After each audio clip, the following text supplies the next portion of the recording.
1997. Can you describe to me what it was like leaving Russia and going back to Lodz? Leaving Russia, but we have to have documents, and we are from Poland. They didn't let us out. So luckily, I had a book from they call it Kasachore, like from the health club. It was in Poland. The medicine was in Poland. The socialized medicine. So I had a book from there, and each page was a document. So it was maybe about 10, 12 pages in the book. So I give it away to everybody, whatever hasn't got. I got my passport. So I took my passport and I showed them that I am from Poland, born in Lodz. So they let me through. They make a salon in April.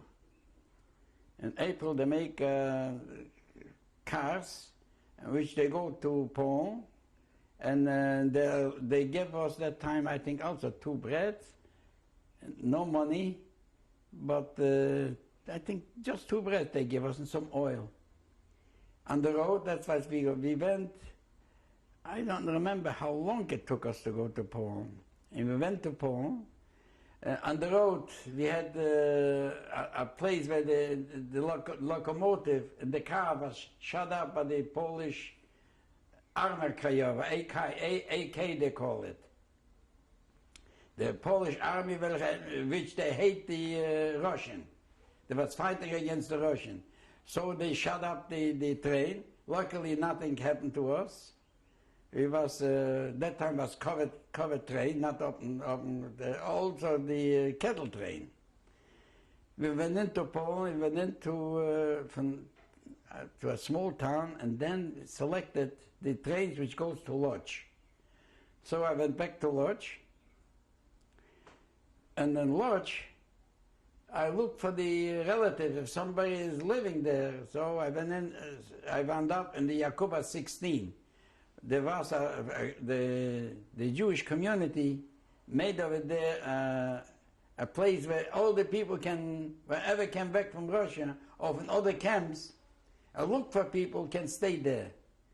We got food over there. It was already in 1946. Well, how we got there is another story.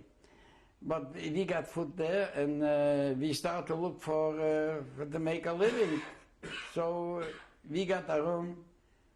All right, there we got the people which came earlier. They got good rooms because all the Jews were out. The houses were there. So the Polak gave everything, whatever they could. But still, whoever had their houses.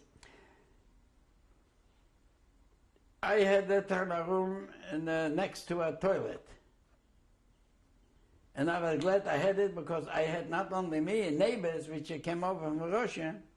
We meet each other and got where to stay. They stay with me. So they staying in Poland. They stay with me in Lodz.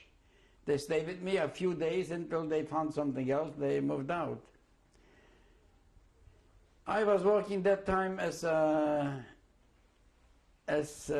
make some socks, part for the men's socks.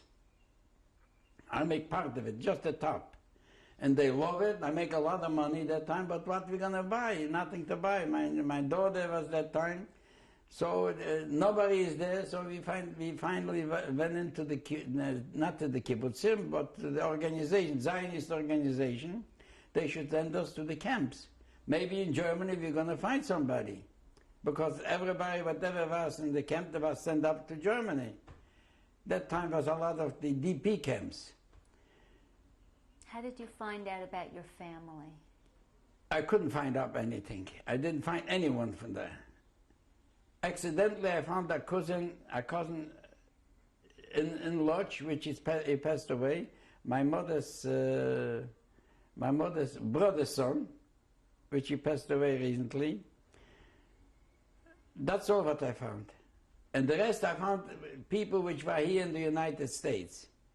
My mother has a sister here with children. My father had a brother. The brother, Majer Ryterski, had a farm in Albany, in Castleton, Albany. And my mother had a sister which was at that time 80 years old. the older sister from my mother, was in the United States. She has children. That's why I have some pictures from them. And I couldn't have anything, but they preserve it. We sent over pictures from Europe to them, so we got them. And that's all what we found it in Germany. We was 4 years in the DP camps. We applied for the United States. Which DP camps were you in? Yeah, remember, the boat was Heinzelmann. The 4th of August. The 4th of August, 1949. We went up, in camps, we were also in a few camps. Which ones? The DP camps. First of all, we was in Singenheim, by Treiser. Then we went into Kassel. The city of Kassel, in Kassel we was. And then they sent it over to Wildflecken. This is in Bayern, not far from Bremenhaven. We were there for 4 or 5 weeks or 6. Went all the medications, all the doctor's examination, all the consulate, we went through it, and it was about 6, 8 weeks. And Wildflecken was a place, I think there were bunkers over there, big mountains. And we had rooms over there, everybody has a room. We were there until the 14th of August. No, the 4th of August. We boarded the ship of Heinzelmann, General Heinzelmann. We came in here August the 14th. 10 days we was on the boat. We came to the United States August the 14th. The Hayas took us over. And we were on the Hayas, I think, about 4 weeks, 3 weeks. Who were you with? I am only with my daughter. Well, that time I had already 2 children. In 47, my other daughter was born in Germany. Her name? Her name is Lily, which happened to be, she lives in Portland, Oregon, but today she happens to be as a guest for me. And we went, all 4 of us, we got a room. And until we settled, I found a job. That time was, I think, 75 cents an hour, 1949 and 50.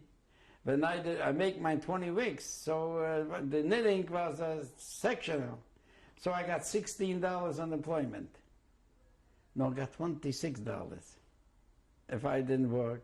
So we lived through, we make it, and then we moved from one place to another until, no, from that time we moved, 1956, we moved to Sheepshead Bay in a 2-bedroom apartment, small one, but 2 bedrooms. And we lived until I came into Florida, until 1979. 1980 we moved in. So we are here in Marley Garden since then. And to tell you the stories, each day, whatever we went by in Germany, in Lodz in Germany, the way we was going in the street with the yellow bands in Lodz, how the shuls was burned. Kosciuszko means Kasajaska, was turned down from the 11th of November. They dynamite Kasajaska and take pictures of it. That time was 3 shuls in Lodz. The biggest one in the world actually was burned. They was burning it. And going out, a neighbor of ours went by to buy something and never returned. They never know where he disappeared. The sons, everybody went, I couldn't find anybody from them. The whole building. Yes, I went back, when I was in Lodz, I went back to my house. Where my parents lived. We had the store. I went into the store, somebody else was there in the store. So they said, they thought that I'm going to claim it. I said, don't worry about it, I won't claim it, I just want to look around this. Oh, they said they want to give it away. What was? She tells me a dream. The 14th of January when they bought it, they had a dream, then a dog, a black and white dog, was biting them and chasing from the chain and chasing them out. So that time they want to move out. A matter of fact, my mother sent me over in 1940, or 41 was it, a card to my father that we had a dog. The way she describes a fox terrier, short hair fox terrier. We had him for 7 years. This dog didn't like any soldiers at all, any uniform. Of course, he got killed right over there. But the dream was then the 14th of January, my father passed away. They killed my father. The 14th of January. That's what I know. Then I have this Yutzat of my father, the 14th of January. And the 17th and the 18th they was exterminated, the whole Mishpur in 1942. The whole Roger Getter was exterminated that time. So they say they don't want to have it. So I don't want to have it either. This house, the whole thing, furniture was everything different. Everything was the same, and the layout. I found one credenza in the kitchen, which we had it. So the rest was everything gone. I remember the floor, which was one damage, wooden floor, one was damaged. And everything was, the building was the same, but no furniture.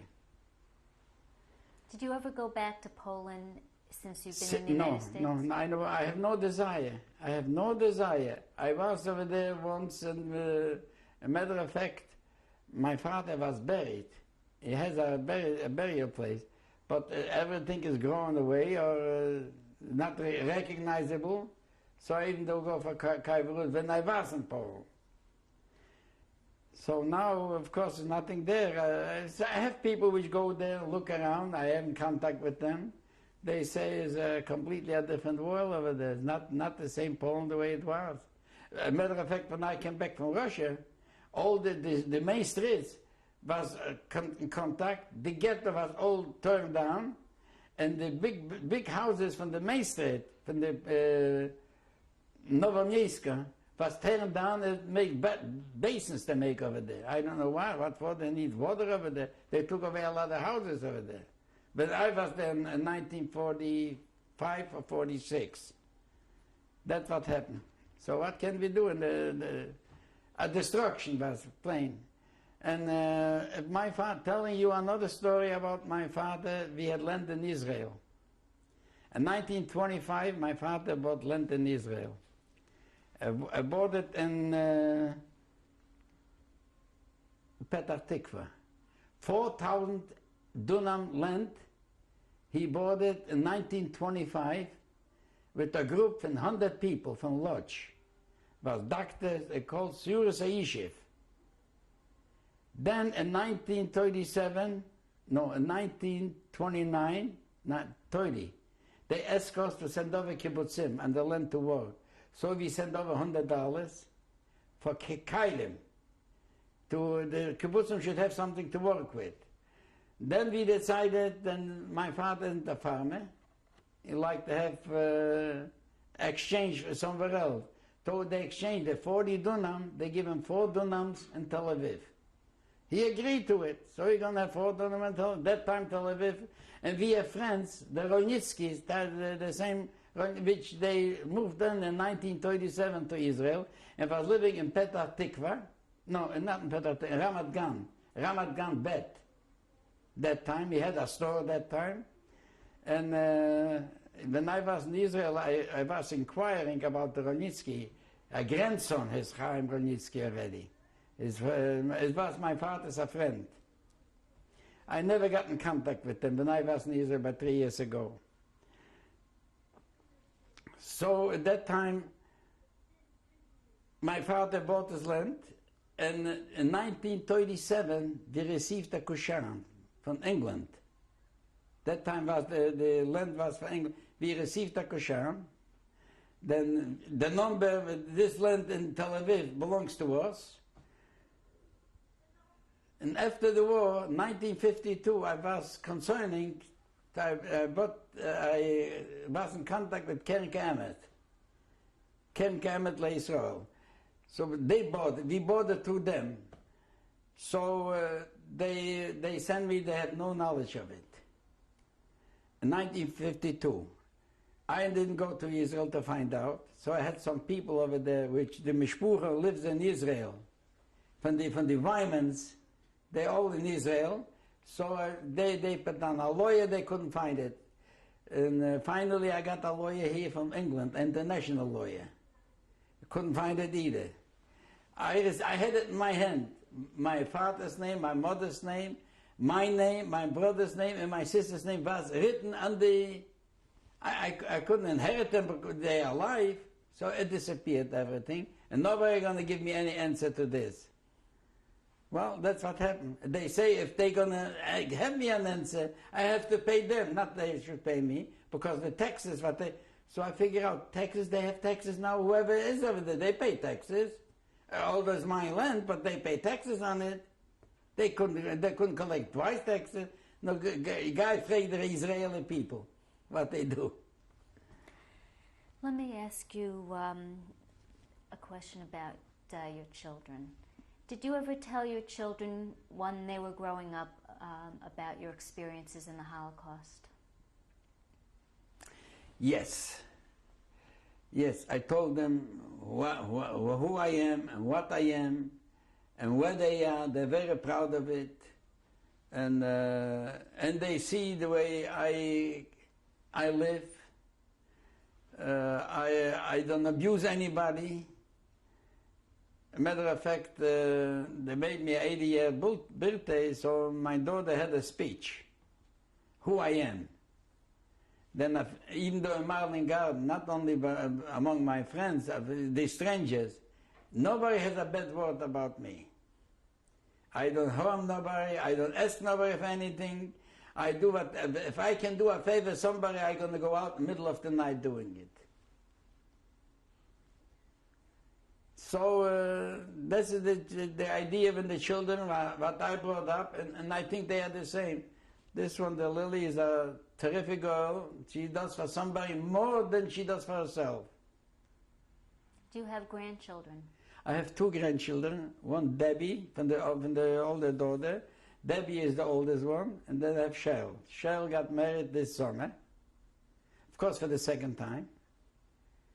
I didn't like the first time either. I'm not too crazy about the second time also. But listen, this is their life. They're smart people, they're educated people, they finish college, and they know what they're doing, so I figure out I'm out of the picture. Whatever they do for themselves. Are you involved in any particular activities now? Activities, well, I do exercise, I do yoga, I walk a lot, I dance a lot. I like to swim. My wife should rest in peace. She was a vocalist, a terrific singer, a dancer once. That's what she taught me. The children, the same thing. They love to dance, love to socialize. They love people. And, well, but I cannot brag about myself. Somebody else has to say whatever I am. Before we close, are there any incidents that you'd like to bring up that you did not talk about up to now? I have a lot of incidents, not only one, but everything together, it blacks out. The thing is this, that my mind is not my meadow, but I am a person. Which somebody does anything good to me, I will remember all my life. If somebody does something wrong to me, a few weeks and I forget. The same thing with anything else, with a book or what. I used to read a lot. So now I have no patience to read. I don't know why, but I have all the time I want to. But to read is, when I read an article, I couldn't finish it. Because I'm so nervous and so tense and so, from the old life, whatever we had, it's really, if I am here, is a miracle. Plain a miracle what I went through. But I'm still tense, and my head is not the way it used to be. Actually, in my mind, the way my education and my learning capacity was when I was young to become a professional. I wouldn't say a lawyer, but a doctor, any profession, I was claimed to it. Matter of fact, when I was in school, the last 2 years, I make from the biology, the class, I was one from the head. I knew everything from biology. I was in Russia, people were in college doing their homework, and I was sitting there, so I told them, he said, how come I have to learn and you know it? He said, this is my habit. I used to know this. And the war broke out and I missed everything, and I'm a factory worker. And I make a living as a factory worker. Not mine. Every moment that I work in the factory was for me a waste. But I have to have a family. I have to support the family. And I don't know any other business. I don't know any crooked business. I don't know any stock market. I don't know any easy money. Never have an easy dollar. Everything I have to work out for it. And that's what that's I am that way. Do you have any message for future generations? Yes, I do have. Be aware and obey the rules. Obey the rules from the land and the rules from the Jewishness, because every religion is taken from the Jewish one, in the Jewish history. Now, when I go to shul, I read Hebrew, but I understand better in English. So they have translation in English. Every time, whenever I am in the shul, even a siddur, so many times I read it, and I still have something new. Every time I find out something new about it. So whatever laws, whatever happen in the world, and the Torah tells me this. So why should I go away and look for something else? Then I have my own. That's why I say to the people, whatever they have, they should use it and not instigate and not be more than you need. You should have as much as you need, and that's about all. But you can be happy with it. Some people are jealous. Jealousy is one from the worst things that I figure out. I'm never jealous of anybody. If somebody has more or less, I do whatever I can. The other one can do whatever the other one. That's what I say to the future generation. They shouldn't look over. They should look whatever their comfort. They should have, not to use anybody else. To help them, yes, but not to use them up. But you never know when you're going to use them really. But just for pleasure, whatever, to use up somebody is not worth it. So my idea is to be selfish without using anyone else. It means love everybody, including yourself. Yourself first, and then you love everybody. So it wouldn't be any harm, wouldn't be any... If the whole world would be that way, it would be a paradise. So we have people, every person is different. So we have to understand, if a person does something wrong, so is his... You didn't have to follow him. Not only the person, but now the government. The laws here is, we should understand, even the Torah, is also the laws made by men and made by lawyers. They wouldn't do, the lawyers wouldn't do that now for the people, they do for themselves first. And how they do first by themselves, there's a little political, I don't want to put this in this. But the idea is this, then politics is one from the worst things whatever can happen. But without the politics, it would be a chaos. So we have to have both. We have to have this and we have... But one thing, be careful to go along with your life and don't harm anybody and don't let yourself be harmed. That's about all. Thank you for sharing your testimony. You're welcome. I enjoyed it very much.